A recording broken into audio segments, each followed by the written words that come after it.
BCS এর জন্য পড়তে হবে কেন? আমি বিশ্বাস করি বিসিএস কোচিং করে আমি বাংলাদেশের প্রকৃত নাগরিক হয়েছি। সংবিধান পড়াটা তো দরকার।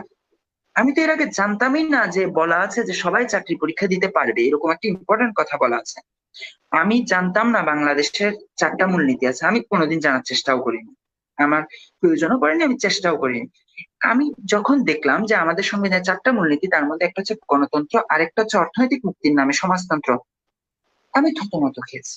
এটা কেমনে হয় একটা দেশ একই সাথে ডেমোক্রেসি আবার সমাজতন্ত্র?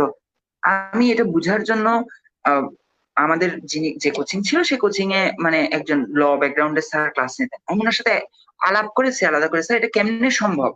উনি আমাকে বুঝিয়েছে, আমি বুঝেছি, এবং বুঝে আমি গর্বিত বোধ করেছি যে আমি, হ্যাঁ, বাংলাদেশের নাগরিক হিসেবে আমি এটা জানলাম। আমি মুক্তিযুদ্ধ সম্পর্কে জেনেছি। বিশ্বাস করেন আমি 64 জেলার নামও জানতাম না। আমার প্রয়োজন পড়েনি।